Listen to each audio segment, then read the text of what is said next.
he doubled his net income, which is not bad, but he 4 times the amount of headaches that he had to do to get there. And when he finally did sell his business, he was very happy with it because, he did double the value of his business. But he said that 5-6 year period was very difficult because of the size of the headaches of growing the size of that business. And it wasn't always about necessarily getting that top line up, but he should have been more focused on just taking it from 5 to 10 with a better net income and maybe doubling it with only half the revenues.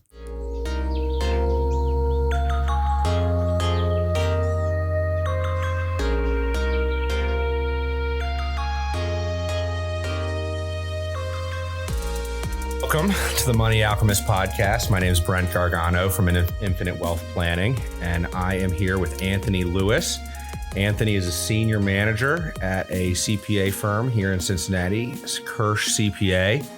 They are a full-service CPA firm that works to consult business owners to improve their taxes.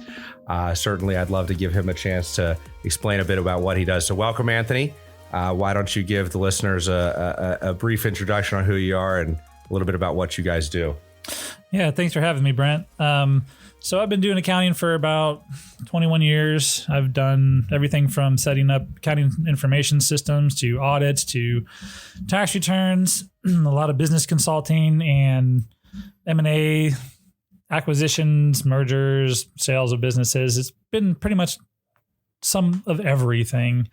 Full service CPAs typically try to work with their clients all year round. A lot of the time, CPAs will only work with them maybe once a year when they get their taxes done or financial statements.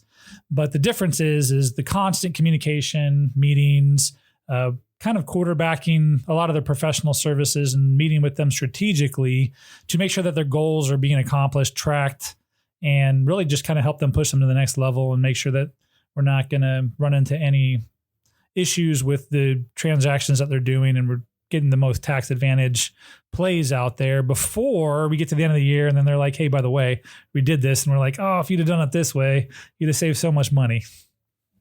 Yeah, I think that's really important to note because, as an advisor, there's so many times where you might provide tax advice or provide tax education rather to clients through the year, hey, this is something you could do to save yourself money in taxes or what have you.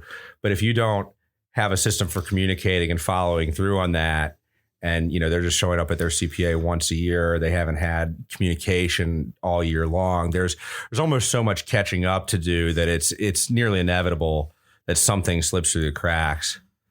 Yeah, absolutely. And sometimes it's just a matter of understanding what's going on in the business and with the person and not having any surprises. So when we typically get a client, the biggest thing that they want is no surprises. They want to be able to manage their cash flows. They want to know when the taxes, come due in April, they know about what that amount is in like October, November timeframe so that they have a couple of months in the end of the year to try to maximize deductions or make strategic moves and try to shelter as much income as, possible under the IRS code and still have time to actually manage the business before it's like April. And then they're like, oh, what do you mean I owe $100,000 in tax? And they didn't plan the cash flows out for that. So when we do meet with our clients, we try to make sure that they know all along the way. Every quarter when we meet with them, they know what the financials are, they know what the potential tax impacts are, and they know what to expect for the future tax payments for the following year.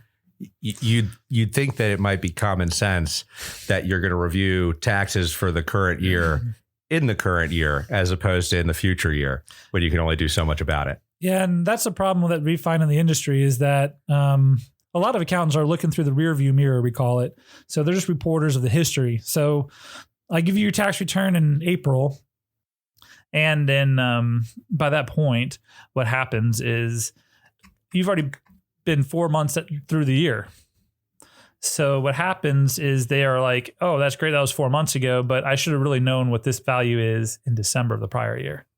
So what we try to do is we try to be more forward looking and proactive with our tax planning and our strategies and our meetings with our clients so that they're not being surprised and we're looking through the windshield instead of the rear view mirror on their financial situation and pictures. Yeah, with the irony being that we sit here recording this on October 6th, the personal tax extension for last year is due in, I don't know, about a week. And, you've kindly taken the time out to sit with us here. I think sometimes it's funny to hear about the fire drill that's going on the last week, that we have for the prior year 10 months later. But I digress. Anyway, so for some context for listener here, so we wanted to take some time and talk to Anthony and get his thoughts around, really a number of different challenges or attributes, things that business owners have to deal with that touches the world of a CPA. So we wanted to have Anthony in to really start to dive through some of these topics, everything from how to manage costs, be that, benefits, employees, hard input costs, how to look at revenues, how to manage strategic tax planning, how to plan around succession for a business eventually. So we have a lot of good topics to talk about.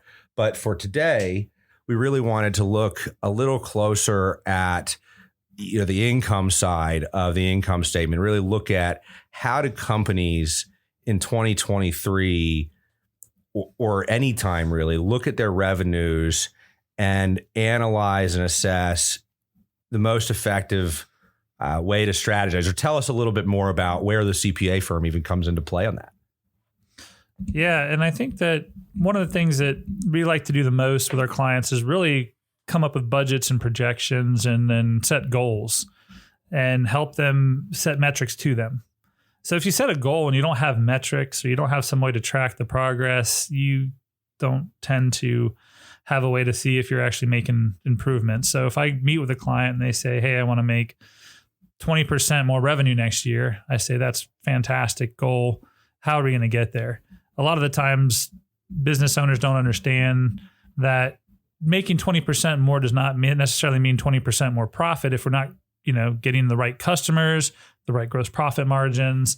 And we help them sort of identify the areas of the overall strategic portion of, okay, what customers am I going after? What gross profit margins? What business lines are going to get me the most bottom line income? And not just thinking in the terms of, I just need 20% more revenue. I want to say, okay, out of that 20% more revenue, how much more do we want to drop to the bottom line? And let's talk more full picture. What's your advertising strategy? And pulling a lot of different components into that rather than just some lofty increase. So it's interesting. So as you say that, the first thought that comes to mind is what percentage would you say when a business owner comes to you and says, okay, I want to, review my financials, make sure everything looks good. And you start looking through the basics of the financials. Do you feel that normally the business has a good handle on their profit margins per client? I mean, how detailed are these numbers generally when they first get to you? And what's that process like in, kind of reconciling what the real numbers are or should be? Every business is different, but I tend to find that smaller business owner operations and even the mid-sized businesses, they don't really, look at their profit and losses by customer or in the detail. Maybe they don't have enough financial information that's timely to do a really good analysis. So I would say it varies between business to business, but most of them are just looking at the gross revenue and then do I have money in the bank to run my operations? A lot of them don't really dissect the information down to the level of, okay, how much am I making off this business line? They have a good general idea of what their profit margins are, but they probably don't take it to the next level of, okay, which of my customers am I making the most money on? And that's one of the strategic functions that we try to help them with, which is basically identifying different classifications of your customers. So for instance, we have these classes that we like to call A clients. These are the cream of the crop. These are the ones that are good to deal with. They pay their bills timely. They work with you in situations.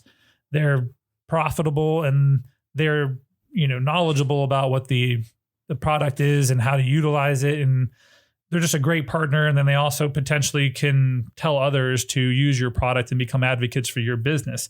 That is a great example of A client. Now, on the other hand, if you have D clients, they're always arguing, they're always fighting you on every dollar. They don't work with you. They're slow payers. They demand things very quickly, turnaround time. They put a huge strain on businesses. And that might be a more of a category D client. Like those are the ones where you typically are asking our client if they are going to get rid of these, or they're going to try to move them up to like a B or a C client. And the B and C clients are basically one step below A and one step above D. That they might not have all the issues that a D client has, but those are the 4 kind of buckets that I refer to when I'm looking at my client listings and saying, okay, how do I get my D clients out of my company and get more A and B clients? And then if I have C clients that will work with me, how do I get them to be a B or A client? And then how do you identify those markers, or how does a business go about determining what those classes are and what revenue levels that they should be focused on to get those kind of customers? So do you find that, if you sit down with a business owner and you say, tell me a little bit about your client base, and, they go through, maybe this exercise where they give you an initial segmentation of their A, B, C, D clients from their perspective, do you find that by the time you really talk about what does it mean to be an A client, B, C, or D, that actually lines up with how the business owner ranked it? No, actually, a lot of the times it is way off. So for instance, when we start categorizing this with clients, and every industry is different and every business owner values different things more heavily, right? Like if you have a high production type business and you do a lot of volume with one customer, typically the business owner's like, this is an A client because I do a lot of volume with this customer. But then when I go digest the gross profit margin, the quick turnaround times, how much stress they put on the business, they're like, oh, well, they're actually a C client on their way to D because they're stressing my team out. They stress me out. They don't pay timely, but they do a lot of business with us and they're a big company and we kind of need that so that we can cover our overhead. But when I look at the overall picture, you're right. Based on these categories, I'm starting to see signs that they're putting more damage onto my business and my process than they should. And if there's ways to help get that better and they'll work with them, then they can try to move them towards that B category by my setting up some simple goals. Yeah. So just translating this to, wealth management and thinking about what it means to be wealthy. It's funny, right? A lot of times if you ask a client, what do you think it means to be wealthy? Their answer really revolves around how much money there is in the bank, and so it can be, it's a good reminder that sometimes being focused on revenue or on money or on the dollar value can be maybe a little short-sighted. And maybe there's some other less tangible factors that should be bigger drivers of the decision-making. So that's something that we see a lot in our world. So I guess, at what point, small business, you're just getting started, you're growing the client base. I mean, how does this process work for somebody that's maybe, in startup mode and trying to acquire, an initial base of clients versus somebody that has a more established business? I guess in my mind, when I initially think about it, it can be easy when you're first starting a business to just acquire anybody and everybody, because you need revenue. But how do you think about that A, B, C, and D tier, proactively as you're establishing the business? Yeah. And, when you're starving, you'll pick up anything on the street and basically put it in your mouth. And that's just kind of how it goes with picking up customers in the early phases. And I'm, subject to that too, to some degree, where if you're trying to grow a business, you're kind of willing to take on almost anybody to get that revenue growth. However, I think you're setting yourself up for more damage even early on if you're taking on too much risk and not quite the right client source, because in the long run, it'll be a lot more stress on you. It'll be a lot more stress on your team. And even when you're growing, maybe not being as picky as you are when you're more established and you're able to weed out some of that. but at least having some parameters of what you are and are not willing to accept, because what it does is it sets a tone and a culture for the team and everybody else in the organization that you're going to hold your customers accountable to certain standards.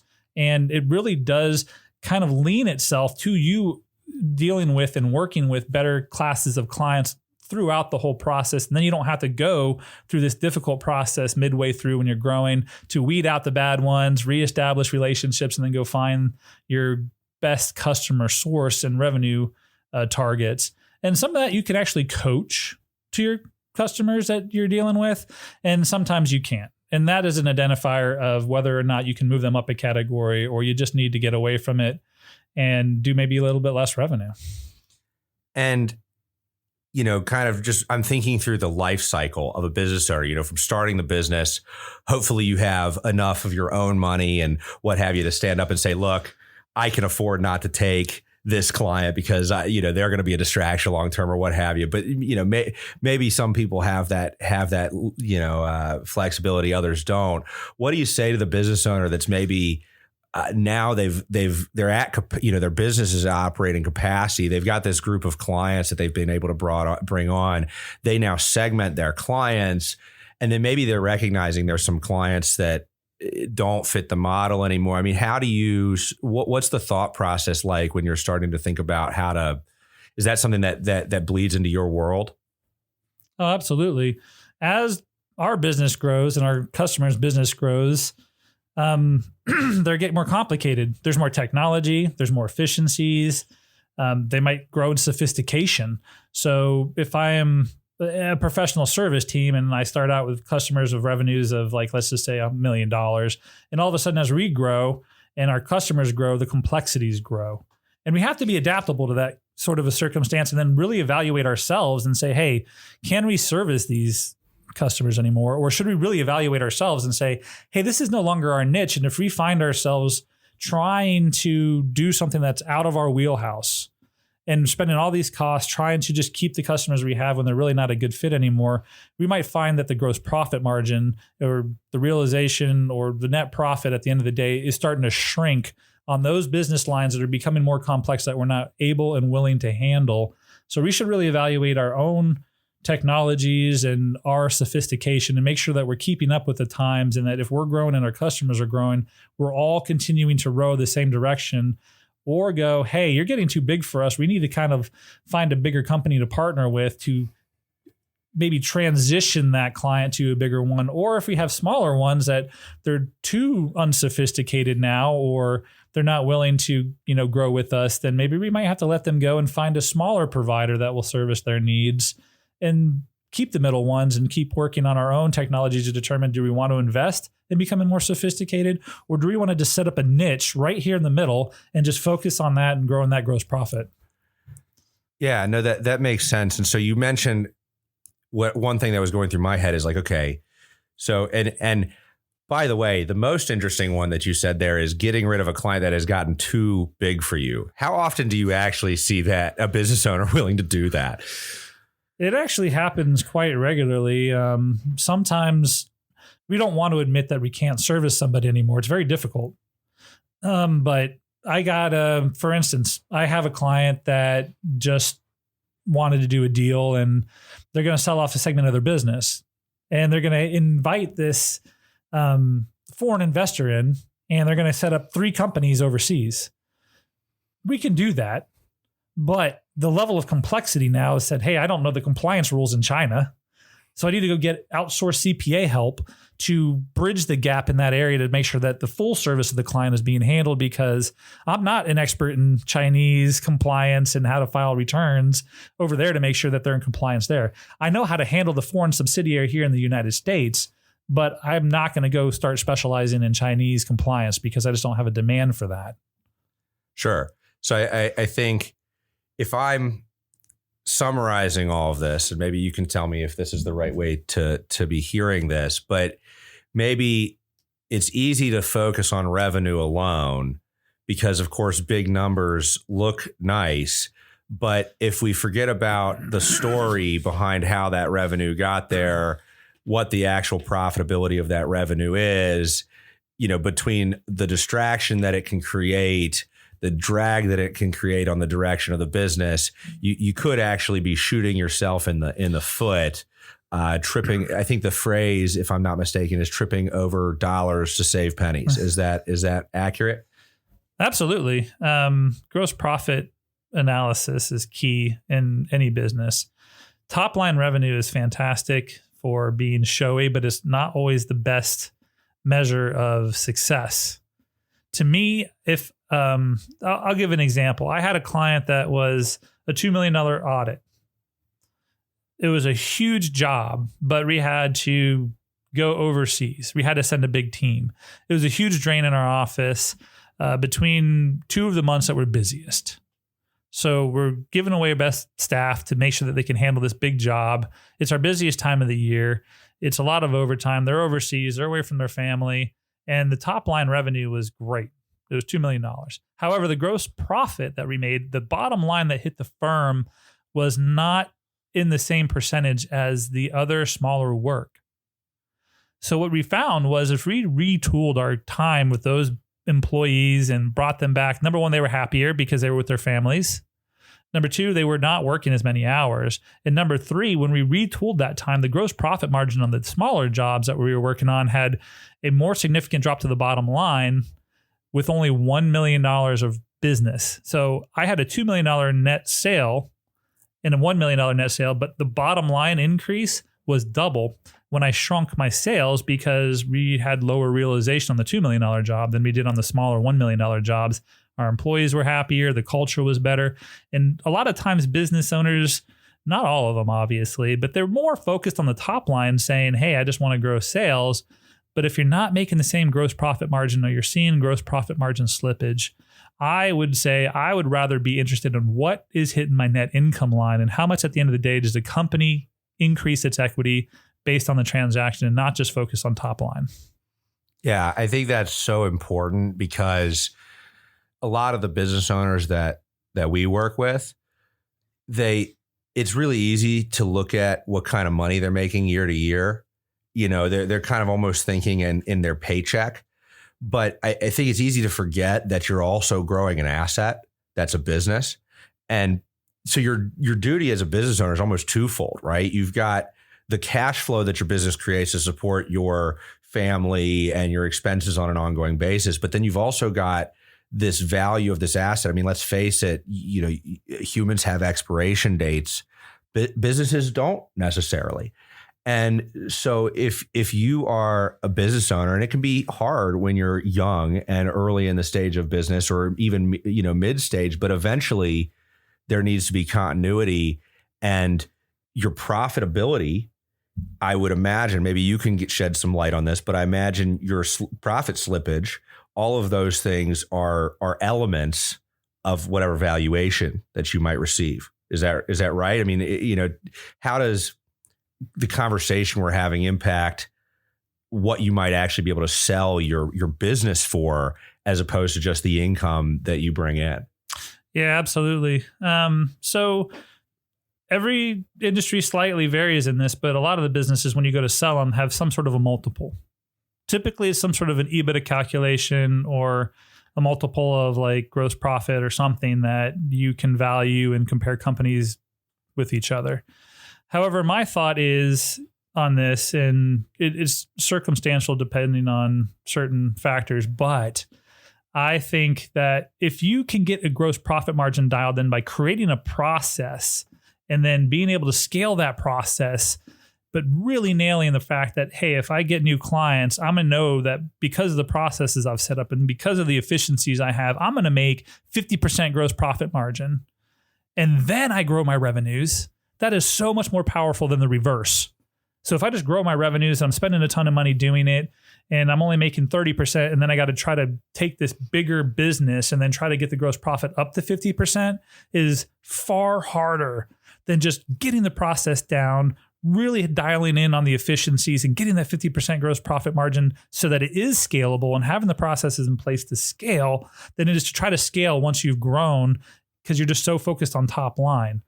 And I think that they're just so focused sometimes on the top line that they don't really have the process in place to make it scalable so that when they go to grow, they have growing problems that end up costing them a lot of money because they didn't have the process in place to handle the growth.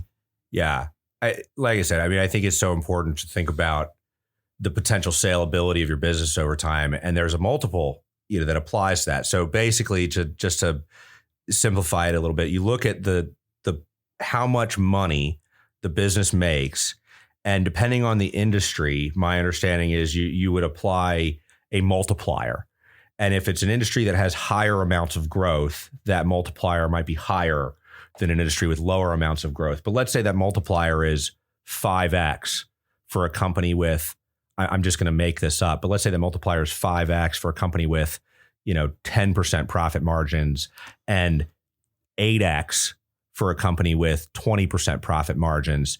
If you do $1 million of profit, that's the difference of a $5 million valuation or an $8 million valuation, right? I mean, am I thinking about that correctly? Yeah. And to me, people try to focus on their revenue growth because they think that they're going to get a higher multiplier. But at the end of the day, it really comes down to cash flows most times when you're selling a business. So if I have a high EBITDA number that's generating enough money to substantiate the deal, there's still growth in the company, you're going to be able to sell and market that business far easier than a company that's not generating as much net profit, even though they have high sales figures. When I'm looking at these, there are multiple different sites and sources for companies of your industry groups, and there's databases. So the first thing I would do is I would probably go and find an accountant or a specialist to even do a quick valuation on what the typical valuation of a business in my industry is, and then compare myself to what my other peers are doing and saying, hey, is my gross profit margin in line with other industries? Is my net income percentage in line? And then, okay, how do they value that business? If it's EBITDA, and I say, okay, now I have a target to grow my EBITDA to a certain number so that when I sell it, I roughly know what that number is going to be. And as I stage myself to prepare to sell the business or to transition the business or succession plan this, I know what my targets are as far as growth goes based on some industry data and some advice to look at other groups in my industry to say, okay, this is what's standard and this is what I'm doing. So either I need to help myself get there or understand, hey, I'm doing better than the industry and I'm ready to now grow and get this thing ready to sell. And I imagine that somebody that's doing this regularly on an ongoing basis maybe has a little less stress in their life when it does come time to do a transaction. Just the clarity that's there. Is that an accurate statement as well? Absolutely. But let's face reality here, Brent. I am going to totally value my business with no basis in reality. My business is worth $10 million. I don't care what anybody else says. It's my baby. I've been working on this for 20 years. And, someone might come to me and say, hey, on paper, based on the valuation, this is only a $5 million business. And you're like, no, it's worth 10. And I'm not saying there's circumstances that it's not worth 10, because sometimes there might be an intrinsic value, or you might have a patent or something that's very specialized that nobody else has access to, and it really is worth 10 million. But a lot of the times you can pin this thing down to a cash flow where if I'm going to sell my business for $10 million and it's operating and generating $1 million of income per year that basically is cash flowed, can the loan to buy this company at $10 million with interest cash flow from the operations of my current business? Because typically if a deal is being looked at by an outside party to acquire something, they don't want to have to pay $150,000, $200,000 a year to let it float on its own. They want to be able to buy it, cash flow it, make sure the deal makes sense, and then probably grow it to a higher level, and then make sure that the projection will cash flow. Some businesses don't have to worry about that, especially software as a service companies where they might not even have revenue, and their business valuation is a key component to somebody else's business, and they'll acquire them without even making money for 10x of their subscription base or their revenues, even though they're not making money yet. Yeah, no, that's a really good point. We've talked about revenues. Now, interestingly enough, from what I've learned is, when you're talking about revenues, it sounds like the bottom line is revenues are important, but if you have revenues without profits, they're meaningless. Is that a fair way to sum this up? Absolutely. I had a customer one time who was positioning himself to sell his business. And this is a fantastic problem for him to have. He was about a $6 million business. And we sat down for a planning meeting and he goes, Anthony, I want to sell my business and I want to grow up to $20 million. in the next 6 years. And I said, fantastic. How much money do you have to put into advertising? And they said, well, it's funny you should mention that because I have a $2 million budget to grow my revenues. And I said, okay, let's sit down and talk about this. So we did. And he said he is going to employ marketing on multiple fronts. He did a great job. They grew the top line of their business from 5 million to 10 million in one year and 6 months. They grew the revenues by 5 million. How much did they spend? They spent $4.5 million to get that $5 million of revenue. Now, it wasn't a total loss, but they basically broke even on their investment between all the advertising and all the additional hiring and everything else. And it was a wash. So he literally was making the same net income, but he doubled his problems. Right? Does that make sense? Like he's now got more employees, more customers, more calls, more trucks, right? He's doing more deliveries. And then the next year he said, okay, well now I've got top line revenue and I got more calls and I'm going to cut back my advertising budget and I'm going to grow another $5 million, which he did. He cut back his advertising budget and then he grew another 5 million. So he got to 15 million. So now he's getting close to that 20, but he's like, Anthony, I'm only making $500,000 more now than I did when I was only a $5 million business. And I've grown this thing to 15 million. What's going on? And I said, well, you got a lot more employees. You got a lot more inefficiencies. You got a lot more, locations now. You had aging buildings. You had to put more money into them. And he's like, okay, that's great. I think that, in a couple of years from now, we're going to solve some of these problems. So he finally got to $20 million. And what he got to at the end of the day was he doubled his net income, which is not bad, but he 4 times the amount of headaches that he had to do to get there. And when he finally did sell his business, he was very happy with it because, he did double the value of his business. But he said that 5-6 year period was very difficult because of the size of the headaches of growing the size of that business. And it wasn't always about necessarily getting that top line up, but he should have been more focused on just taking it from 5 to 10 with a better net income and maybe doubling it with only half the revenues. Yeah. Basically work adjusted profits. I mean, there is a cost for every action or every revenue source that you have. And we all love our clients. I mean, it's not to downplay anything like that, but there is work that comes along with it. And you do have deliverables for the other clients. And you have to be mindful that a big part of your job is making sure that everybody is getting the quality work that you stand behind as a company and that you can make that durable years into the future. Well, Andy, this has been great. I guess before we finish up here, did you have any last thoughts? Well, I think the last thought that I do have is kind of something that you mentioned earlier, which when you said that, hey, wealth, when you're looking at wealth, it's not the only factor of how many assets can I accumulate. There's factors to running a business and other things that we have to consider to make sure, like work-life balance, culture, your health. These are all intangibles that if we're just like, hey, I'm so focused on growing this that I'm willing to work instead of 40 hours a week, 80 hours a week to get this growth, but my health is slipping. I'm having problems with my family because I'm never home. My employees aren't happy. These are all things that are intangible, but really do impact your productivity and your ability to function and run your business and to balance things out to say, okay, well, I've accumulated all this wealth, but now I have no family and I have no health, to make sure that I am talking to my clients to say, hey, this is great, but we got to balance things. You don't want to burn yourself out. And we want to make sure that we're considering all aspects of life. And it's not just all about the numbers at the end of the day or the assets you accumulate. It's the relationships. It's the quality of life that we have and the values that we stand for in our business and what we're putting out there. So I think that's a great way to kind of conclude, because relating that back to my business, what we've found as we work with, individual clients and we start to help them unpack and get their heads around their finances. What's interesting is when you start out in that process, 9 times out of 10, the goal is really like a logical one. it's monetary focus. It's really about how do I, make more money through my investments? How do I save more money to taxes? How do I avoid,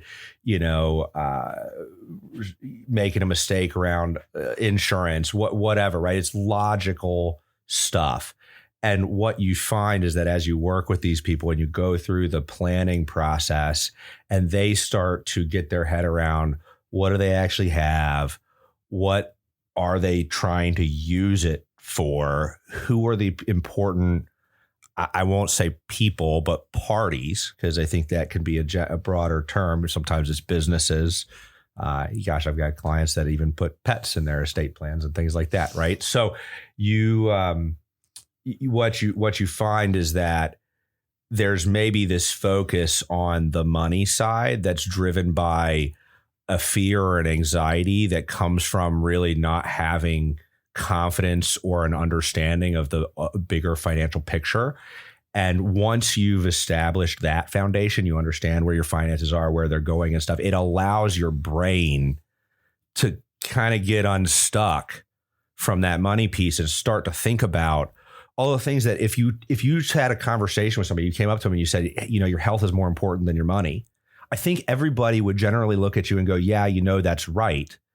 But like doing that is a whole nother thing. And I think that the process, from my perspective, of course, is a biased one, of wealth management really is there to help people kind of get over that hump and start to ask more important questions beyond the money side of it. So anyway, I think that's a great way to get this finished up. This has been a lot of fun. I'm really glad that we took some time to talk about revenues. Hopefully some of the folks listening have some good takeaways and some great things to think about as they're either starting, growing, or thinking about, potentially getting their businesses ready for sale. So Anthony, really appreciate you taking this time, especially, gosh, we had tax time is next week. So if actions speak louder than words, you guys must do a good job of being proactive around your work so that you don't have to be too busy come tax time, huh?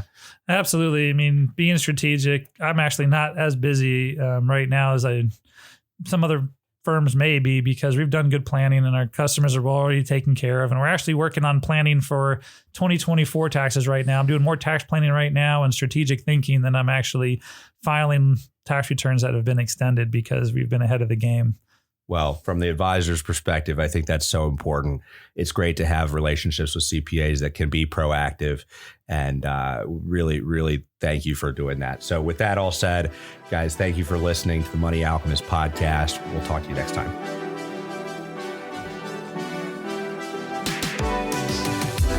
Securities offered through LPL Financial, member FINRA, SIPC. Advisory services offered through National Wealth Management Group, LLC, a registered investment advisor and separate entity from LPL Financial LLC. The opinions voiced in this material are for general information only and are not intended to provide specific advice or recommendations for any individual. All performance referenced is historical and is no guarantee of future results. Economic forecasts set forth may not develop as predicted, and there can be no guarantee that strategies promoted will be successful. This information is not intended as authoritative guidance or tax or legal advice. You should consult with your attorney or tax advisor for guidance for your specific situation. Anthony Lewis is not affiliated with LPL Financial. Brent Gargano is not affiliated with LPL Financial. The content shared in this podcast by Kirsch CPA Group is based on their own experiences, research, and opinions, and it may not be suitable as professional or expert advice. We highly recommend consulting with qualified experts or professionals when making important decisions relating to the topics we discuss. Your individual circumstances and needs may vary, and what works for one person may not necessarily work for another.